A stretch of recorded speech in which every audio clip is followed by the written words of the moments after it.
Joseph here with the Broken Buddha. Let's see if I can do a salute. Ah, there's my salute. Me and Kalala just wishing you guys a happy All Hallows Eve or happy Halloween. Um, I can't think of anything I'd rather be doing than hanging out with a Shaolin priest and a black cat on Halloween. I mean, there's nothing really anything more in my opinion. There's nothing more occultish or Halloweenish than those things. So, all right. So say hi, Kalala. I'm gonna go ahead and get into it. So, welcome to the Demon Defense course. My name is Monk Joseph. We'll get into a little bit of my background, what we're going to be covering, and then we'll just get right into it. I may have to run off to grab a thing or two because I am freestyling this video as I usually do. Doesn't really take a lot of planning. We're pretty much just covering everything that I've done in training over the past few years that involves negative dispelling or evil dispelling, right? All right. So he doesn't want me to put down, so I'm gonna go ahead and hold him for a little bit while I do some of this video. We've got an hour here, so I'm gonna try to cut an hour here, and we'll see how it goes. The more relaxed I am, the better. All right. So I started most of my training. I was in a pretty strict private school that people labeled as a cult when I was younger in Baltimore, Maryland, Baltimore City, where I'm from, and they gave us our first evil dispelling with. I'm gonna set you down, buddy. All right. They gave us our first evil dispelling, which is just basic run of the mill. You have water, it's in a cup. I mean, you could have spit in your hand and bless it. You don't want to limit yourself on your abilities of what you can do. So once you bless the water, so let's cover this for a second, all right? Because a lot of people are familiar with this, but I feel like this is a widely misunderstood thing. So when you bless water in the Judeo-Christian tradition, and I'm going to mix this with what I've learned out of my Gnostic studies too. It's not the words that are imbuing the water that you are going to be able to dispel something with. It's the faith that you're putting into it. And according to Gnostic Christianity, if you ever study these things, again, it's not the words, it's the faith. And the faith itself is the all that is that can't be understood. That is how you properly imbue water with the all that is. I have found it to be efficient to an extent, and unless you need something more evasive. But as far as like, if you're scared, you can bless water. God bless this water. Yeshua or Jesus bless this water. But again, it's about your faith. If you're not putting words into water, you need to have the faith in your heart to put into the water. And if you can't do that, then you're not really blessing water. And the faith goes towards whether the water is going to work or not, because if there's some reason that the all that is doesn't want you to have that ability against that thing because you need to learn something, then that's just what's going to happen. All right. So again, you can use any phrasing you want. You want to practice these things because when you're scared, they're a lot easier to do when you are trained in it. So whether you're in the dream bardo, real time, or in a meditation bardo, it is reflexive if you ever have to do it. So there you have it. So when it comes to Judeo-Christian blessing water, the words I'm sure there are like some Latin words to use. Personally, I use Sanskrit if I'm going to do vibration work in my dispelling. I don't know that much Latin, but the English worked fine. Well, I'll just say that the one time that I had to test my skills with that, it worked just fine. It's about the faith. It's not about the words. All right. So that's your Judeo-Christian. And also with the Judeo-Christian evil dispelling, anybody who goes to a Catholic church on Easter or some of the holidays, you've noticed that they burn an herb. That herb is white sage. That was not something that was just identified by the pagans. That was actually identified human-wide. And what most Westerners don't know about sage is that it's only supposed to be a backup to saffron water. Saffron is very expensive, so that explains kind of why it's like that. But with the saffron water, you just got to get some type of dish. If you have a sacred space to put it, cool. Otherwise, try to make one. You don't need it. But you would just put a little pinch of saffron. Again, it's crazy expensive. Into the water. Let it sit for, I've gotten away with like an hour or two before. But as long as the water is orange, you're good. And then you'll go around and sprinkle, anoint, and do whatever things that you're going to say for that. Personally, I do multiple symbols depending on what I'm doing and what I'm blessing. I have more extreme symbols for more extreme things. And again, these things do work to an extent. One thing I should mention about any evil dispelling or anything like that is Oh, somebody said, "Hey, hey, what's up?" They're still there. Oh, they're still there. Hey, what's up? Um, oh no, I didn't lose it too bad. Anyway, no. The one thing with that comes with evil dispelling, whether you're doing a mantra or like a potion or something or whatever you're making, um, it's only going to be temporary. There is no permanent evil dispelling or demon fighting fix. It's always going to be temporary. So, say I have a bunch of schizophrenic roommates and I do a saffron water anointment all over the house and everywhere. It will work, but you're only going to get like a day to 3 days out of it. I say like 3 days for that efficaciousness, but you'll notice everybody is like different and calm. Like you don't tell people you're doing stuff like that. You just do it. Um, and always make sure that you are dedicating. Anytime, so there's a dedication video in here on Buddhism Enlightenment. Because you're doing a pure act through the all that is, the working through you. That's why you want to dedicate it. You're being a conduit. You should dedicate it. If you need to know more about dedication, check that video out. All right, so that covers blessing water, Judeo-Christian style, making sure that it's faith, because your words there mean nothing. You have to put the all that is. That faith coming out of your heart into that water is the all that is. That's going to stop that thing from coming at you.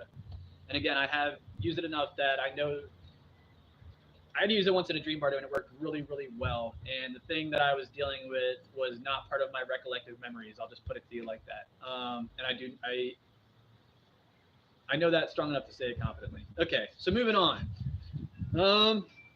Evil dispelling, negative dispelling. So there's also there are artifacts that you can use for this stuff. And I'm gonna go grab two right now. I'll be back in 2 seconds. I have to grab these artifacts.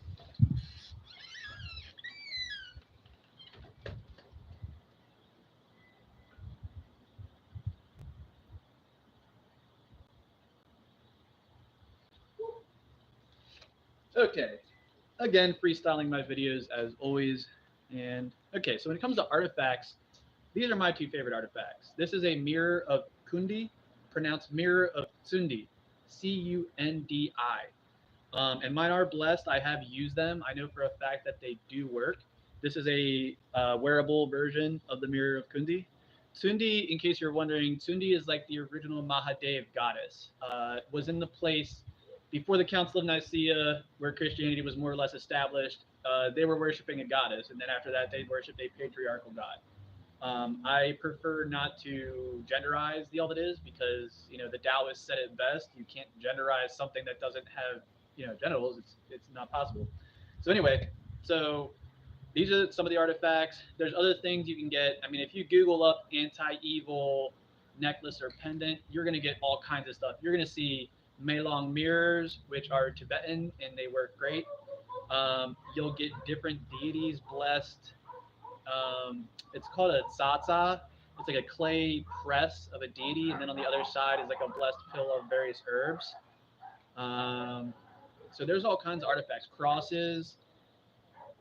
I don't have anything against crosses, but when it comes to evil dispelling or demon fighting, I've never met any being that was scared of a cross, like actually scared of it.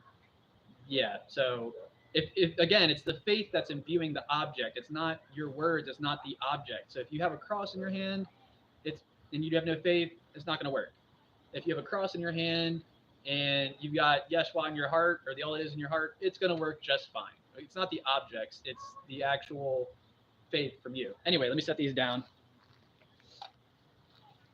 Okay. And moving on. I'm going to put this on because it's one of my favorites, actually.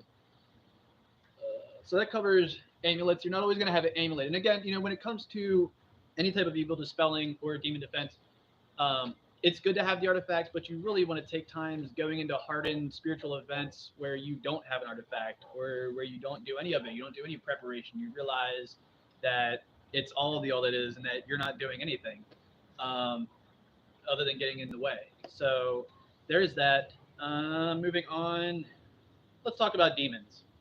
So in modern Judeo-Christianity, a demon is a thing that makes you do things against your will, hence making you not accountable for your actions. I don't necessarily adhere to that, but I understand the concept. In Eastern religion, a demon is anything that gets in your way of enlightenment. So if you're like studying enlightenment all the way through and through and through, and you get stuck on heroin, that's a demon. And whether or not it's an actual being incarnate on the spirit side is like kind of irrelevant. That's just what they would identify anything in your way, unless it's helping in your enlightenment, and then it's not a demon. So some people's demons are other people's angels, but if you know, these are things that we already know sociologically. Um, I will say that there are a lot more. If you ever really want to understand good and bad beings, there are books and books of how, the beings that the Tibetans identified, and it's important because they have a superior form of the human physical body, being at 14,000 feet. They have a lot more red cells than us, and there is all kinds of things that scientists are trying to understand about what their bodies do to them. Beyond that, Padmasambhava, the one of the first heads of the Tibetan Buddhist organization, the Nyingma group, um, he was like, I mean, he pretty much wrote the book on everything. I mean, this guy was, they had Buddhists that had to call on this guy, this yogi, to come sort everything out spiritually for the Tibetan Buddhist organization. And he identified a lot of these things. But there's things like Gyalpos. You've never heard of a Gyalpo. So if you see a red guy in an intermediate state, Dream Bardo, or various places, you're not going to identify it as a bad teacher who is looks like that because he was not a good teacher. And he may say something to you, and you know, if you don't know what it is, you can't defend it. I'm going to tell you a story to better run my point home on demons and understanding these things. I had a hardened alcoholic once tell me that um, he died. I'm not saying that he didn't die, but his whole thing was that the devil himself manifested to him horns, goat face, and said, "Do you want to come? Are you ready to go, or do you need more time?" And I pointed out to this guy, not that he was wrong, but the fact that he didn't raise any plausibilities that maybe it wasn't the devil, right? Because the devil I heard of isn't going to come to you and be like, "Hey, would you like more time here? Would you like to come with me?"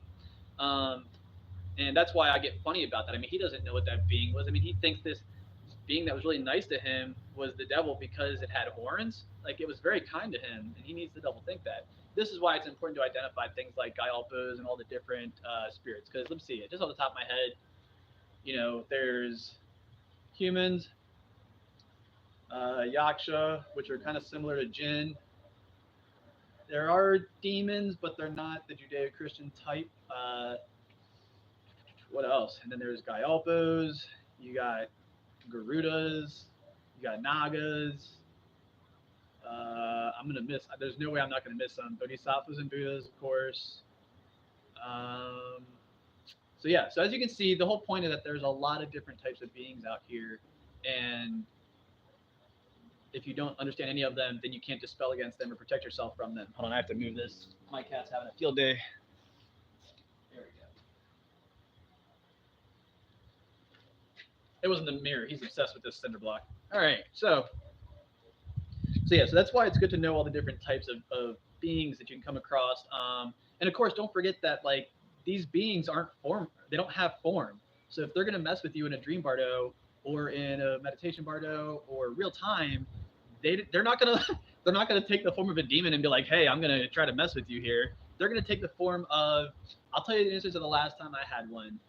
Um, First, it took the form of an elder black woman, and I didn't really think anything of it. And then when it took the form of a young blonde girl, that's when I started doing exorcist stuff because I realized it was an actual something messing with me. What I was doing in the dream bardo, us Tibetan yogis, I was actually doing dream yoga. It's not the same as lucid dreaming. There is a series of events and practices you do, both falling asleep, gaining consciousness in your dream, and then there's all kinds of rituals you got to do in your dream. It is the most complex, difficult thing you'll ever do in yogi arts. But one time I was doing this work in the Dream Bardo, and that's when the thing took the form of an older black woman, then a young blonde girl. Then I did some things dispelling to show its true form, and then I ended up doing my Vajrapani mantra in Sanskrit with a piece of wood in its mouth, suppressing it. And then I woke up doing the mantra. It's probably the best demon fighting story I have because I was literally like in the middle of a demon fight in Dream Bardo, thought it was real, and the next thing you know, I'm opening my eyes, still doing the Vajrapani mantra. And we'll cover some of that here in a little bit too. All right. So that's why it's important to know these things. And if I mean, obviously, I was trying to convert her or it to help me teach, because that's what we're trained to do. If you're ever in a dream body intermediate state, if you're not awake and you see a demon, you're supposed to try to convert it. And if you're awake and you meet a human who you think's a little bit demon-like, then you convert them too. And when I say convert, you don't got to get them to study your religion or practice your religion. When you convert a demon, it's more like, hey, you don't got to be like this, right? Like you can come help me and do stuff, and it'll be good. And they're gonna respond weird, but you got to take it from there and take your training on from there. So that's how us yogis are trained to deal with demons. We get them. We don't hate them. We don't look mad at them. We tell them that they don't have to feel the way they do doing the stuff they do, and they can come work with us and help bring humanity, into a better place. Uh, yeah. So that's that when it comes to me and my practices there. So getting back to my history, because we're switching from the Judeo-Christian modality to a Tibetan or Indic modality. So I said I had gotten my Judeo-Christian rights in that church that I was in a private school, and it was a really different kind of strict private school. I mean, most private schools don't teach exorcism rites, but this one did. Um, and then after that, I went into some pagan background because I'm Irish and I want to get at my roots. A little bit of Wicca peppered in, and then fast forward 10 years, and the past few years of my life have just been like nonstop Tibetan shamanistic studies, Tibetan Buddhist studies, because that's who kept a lot of that stuff going. Especially with the Shaolin Temple. Anybody who knows me knows I'm a representative of the Shaolin Temple, and the Tibetans kept all the records, much better records, cleaner records than anybody else did on the practices and rituals of the Shaolin priests and yogis. So that's how that went about. And then moving forward, now that you have the background, we're gonna get back to some more rites. So let's get into Sanskrit now. So we've covered how to bless water and how to bless any object with a Judeo-Christian concept. We've covered being able to identify the different spirits, and you're really gonna have to do your own research, man. I only touched on like I think a half a dozen different types of beings, and if you ever get into the Tibetan Buddhist research, I mean, it seems like there are infinite types of beings. And even in Enlightenment studies, you learn that there are 84,000 different types of humans alone. Where was it beings? Anyway, the point was there's 84,000 ways to attain enlightenment because there's 84,000 types of people. All right, moving on. I don't want to get too lost here. All right, so now we're going to move on to Sanskrit. So when you're doing your Sanskrit stuff or vibration work, mantras, if you will, you're going to do you need to learn how to chase down and understand the actual vibration for the vibration work, right? And what I mean is, so say we're doing the Vajrapani mantra. There's a demon in front of me. I'm in like full dispelling pose.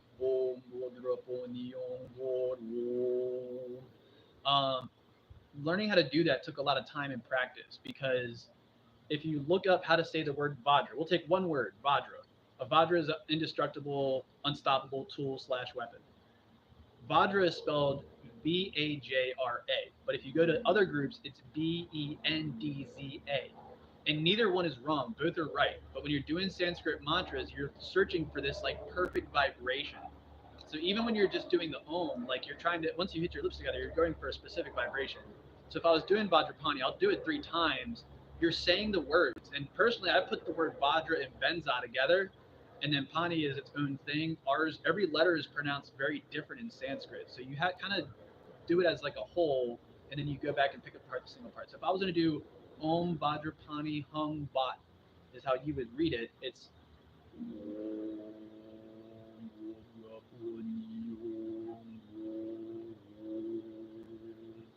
and the Vat, Phat at the end, is the main part that's dispelling evil. Because the actual prayer is the Om, you're connecting to everything. The Vajra is the unstoppable tool weapon, but it's to cut through your dogmatic reactions. Pani in hand, you want to use that to wrap up the demons as they're released, as you cut through reality. And then Hung Vat, Hung is a prayer to spiritual enlightenment, and then Vat is dispelling evil. And I'll get into that in a second. That's a whole nother lesson.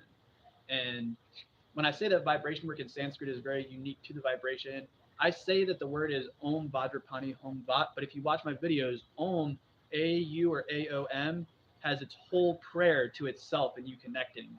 And then Vajrapani, it's going to be 2 different words because you have to learn how to say Benza or Vajra. And Pani is interesting because it actually means in hand or water. That's in a different video. You can go back and watch the Vajrapani videos. I'm not going to rap about that forever. Um, yeah. And then hum is again the prayer for spiritual enlightenment, where you vibrate your pineal gland, and then vat is how you dispel evil. I'm gonna go write that word down because it's very important for the next part. Again, I'm freestyling this video.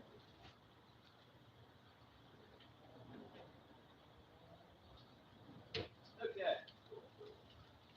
So the base level, first thing I can teach you about Tibetan shamanism, Buddhism, when it comes to dispelling evil, you gotta know this word. My pen does not want to work. Sometimes evil doesn't want to be dispelled. It happens, and it stinks when it does. You'll see if you ever tried what I'm doing. All right. Anyway, let me get a different pen. Technical error. Technical error. Okay. So the word is spelled P apostrophe H-E-T. I'm not sure. What do you hear? Where are we at? All right. So that's the word as you'll see it other places. P-H-A-T. I know you can't see it because it's backward. The other one is P apostrophe H-E-T. I'm going to teach you how to say that, right? So that's your main Tibetan dispelling, and it's pronounced Phet, just like that, right? And what makes this important, P-H-A-T, I'll have to try to do it a different way. What this does is not purely dispelling or purely ridding of evil. This is, the vet is like a boat rudder, like an icebreaker boat rudder, right? And it kind of like shoots a clear space in front of you for you to have. If there is a space where you're dispelling evil, you throw out your vets, and then you kind of get some space to reacclimate, and then whatever's going to hit you will hit you. But when you do the vet, you can do it once.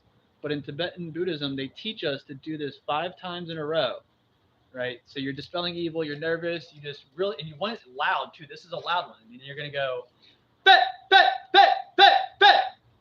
And that sends these like 5 icebreaker rudders into whatever you're dealing with to give you a break to catch your breath or think of the next thing that you got to do. And that'll save you because it's one of the quick ones. All right. So I'm losing sunlight quick here, but I think we'll be okay. What time are we at? 22 minutes. That's not bad. I think I got like 8 more minutes. I mean, I thought it was going to be an hour. If there were people here, obviously I'd be doing work, so it would have been different if I had people here. Okay, so what else am I missing? I promised we would know evil dispelling, energy blocking.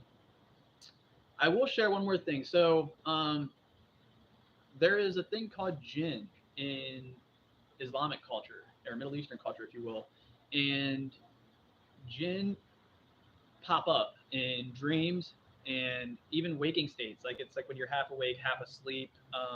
Like your brain is in dream mode, but your body is awake and moving. They'll come to you like that with messages. But I had a friend of mine that was Sunni Muslim, which are the stricter ones if you're not familiar. And I was having a jinn mess with me in various parties, and I asked him. I said, "Hey, what do I do if I see a jinn?" I trust his response because I've never seen anybody not hesitate or bat an eye when I say things like that. And he was just like, he literally like no space between me asking him what to do. He's like, "Were you awake or asleep?" I was like, "I'm asleep." He shook his head and goes, "If you're awake, run. It's going to kill you. If you're asleep, it probably has a message for you. Ask it what the message is." And that was the end of the conversation. So there's your Islamic, how to deal with jinn, not how to deal with a demon. I actually do not know a lot of that, of how the Islamic community perceives demons themselves in a Judeo-Christian sense. I would imagine similar more to the Eastern sense. But a jinn is not a demon, unless you're awake and it's trying to kill you, and that's a completely different story. I did come into the question recently of encountering a demon in real time in a real body. Well, my Muslim friend said that you should run away because it is going to kill you. And the only theory that I could surmise, if this happened to you and you're not Muslim and you're not going that route, there's they talk about some of the oracles, and they still do this to this day, that allow various demons and spirits to possess them and do crazy feats. And I have no doubts of it. But if you had to fight somebody who, upon being possessed, is able to grab a sword and bend it like a piece of paper, that guy's probably going to rip you in half. So, I mean, if you're not super kung fu trained or super kung fu tough, you're probably not going to survive an encounter like that. I don't think I could survive an encounter like that. I mean, I can run and I know my stuff, But I'm just mentioning it because it was asked. Somebody was talking about, real time experiences face to face, and that's the best I can offer you. Don't do it. Run. Do what the Muslim said. Run. Yeah, and hope it can't run faster than you.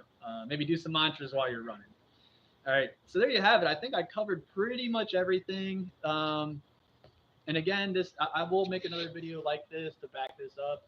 But that's pretty much everything. I mean, if you got the water across or Judeo-Christian item, you have to bless it with the faith because the faith is the all that is. You're actually not dispelling, and neither is the ritual or the artifact. That's the faith. The actual thing that we can't see or touch is what's doing it.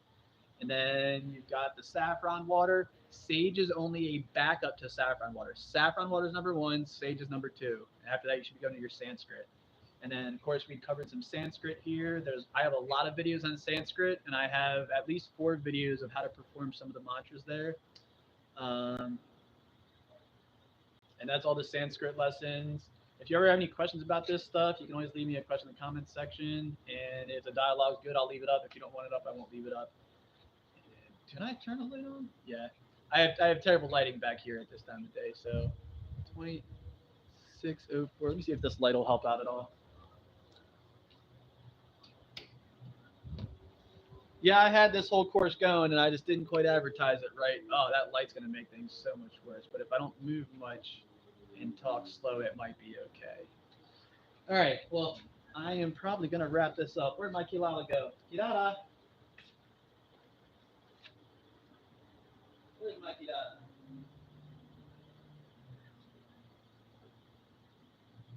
All right, where's no Kilala? Kilala's fighting demons somewhere. And in case anybody doesn't know, the reason why my cat's name is Kilala is if you watch Inuyasha, the demon hunter girl, her cat that turns into a big monster and eats demons when they're around, his name's Kilala, so her name's Kilala. All right, well, Kilala's not going to come and say bye, so I'm wrapping it up here. Again, if you guys ever have any questions, just let me know, and I'll do my best to answer them. If you ever really need some help, I'd probably end up, if it was something serious, I'd probably direct you to somebody else because there are people qualified to handle certain things, and I'm only qualified to handle so much. No, I'd probably go in person myself, and just if you had anybody else backing you up, or if you have a religious person that you turn to, I would just kind of like watch them do their thing. Yeah, so it hasn't yet happened yet. So far, I just deal with my own issues that pop up in the dream bardo and the intermediate state, or meditation bardo. Hopefully, I'm not in the intermediate state too often. If I am, I wouldn't know. The intermediate state, in case you're wondering, because I just mentioned it, is when you die to your next gaining of consciousness in whatever body you end up in. Is called the intermediate state. And I am going to talk about that really quick before, because we're talking about darkness and evil and things to get ready for. And the intermediate state's one of those things. I was talking to my friend the other day about, we prepare for things as humans, all things. I've trained Kung Fu. If I run into 5 people who want to hurt me on the street, statistically speaking, I've got a much better chance of winning that fight than they do. But it's still not a guarantee. And when you think about things like dying in the intermediate state, you should prepare a little bit. You don't want to go into something like that. I mean, you won't even humans prepare for everything and train for everything, but for some reason they want to wait till the last second. And it's in the scriptures that it's just like that sometimes. But yeah, if you want to know why you don't remember your last life, it's because you don't understand how you probably haven't experienced enough things that could like black you out traumatically in a split second. And it's easy enough to happen as a human when we have form controlling the things that can happen. But when you enter into the formless, in your intermediate state, there is nothing stopping the forms that can take over and try to harm you, dominate you, take your energy, stuff like that. So all this demon dispelling and negative dispelling training is not just for now. I mean, you may pick up a technique here, and when I was in the dream bardo fighting that demon, I didn't have a jug of water, but I manifested one as I needed it. So I mean, it's good to have. It's better to have it and not need it than need it and not have it. I have my own perceptions of like death and intermediate state because I've been trained to perceive death and intermediate state differently, the way that the yogis do. So yeah, just do a little bit of preparation before you die. The intermediate state, I am not completely terrified of because I've trained more than most, but I understand how and why it could get so scary. I will give you this much for people who are purely Western minded and don't think they need to prepare to die. When you die, your brain is going to release a custom dose of DMT that you're not going to wake up from. And why that's important is two reasons. First, I want to dispel the notion that somebody can experience death by doing DMT. The reason that's not true is because everybody who does DMT has the exact same experience. Everybody who has a near death experience, myself included, has a completely different experience, right? So that makes it completely implausible that you're going to experience the same DMT when you die that you did off that white powder that some idiot made under his bed, right? So yeah, so just get ready. You're going to get, every one of us gets a custom dose of DMT when we die. And anyone who's never experimented with any types of drug or hallucinogens, they say the best part is when you get to regain consciousness. Everybody enjoys their trip, but their breath of fresh air, the happiness comes in when they get to be conscious and normal and awake again. Well, what makes dying in the intermediate state so unique is you're going to take on, I mean, say you've never tripped in your life, you're going to take on the heaviest dose of custom made DMT by your body, and you're not going to wake up. And if you don't understand time dilation, that's fine. But I mean, something that strong could stop, I mean, could make you feel like time stopped. And who knows what's going to happen in the in between time. So just, I don't want anybody being scared going to the intermediate state or when they're dying, but just that's what you should do, a little bit of training before you go. You wouldn't walk into a street fight with 10 people without learning how to throw a punch or duck. So why are you going to wait until you don't have consciousness anymore to worry about what you're going to do if in that last moment of consciousness? Because there's two plausibilities in Western thought that I'll drop on you. One, that custom-made DMT could be strong enough to dilate time and like stop it to some infinite sense that we don't understand in consciousness. Very simple way to understand the continuity of consciousness that you may not have so much control in. I forgot the other one. Sorry. Yeah. So just get ready, guys. Yeah. Oh yeah. The other one was, I had this weird theory. If you understand quantum physics, I don't understand how an object could go inward into itself at the speed of faster than the speed of light. But if it did, I mean, I would argue you wouldn't even be conscious in your head anymore. But then again, if you understand quantum physics, you understand that this is all an exhaust, and none of this is actually real to the understanding of most people in the first place. So there we go. And yeah, I'm not going to get into that too much, but in case you don't know, quantum physics states that this is all just a quantum fart. The real happenings are on the quantum scale. We're just seeing the byproducts. All right. So there you have it. I only made it 32 minutes, but I did cover everything. I will make a video to back this up that's a little cleaner. But I promised people All Hallows Eve Demon Defense course, and this is what you got. So I hope you enjoyed it. Peace and blessings. Thanks for stopping by. And if you have any questions, leave them in the comments. Happy Halloween, y'all.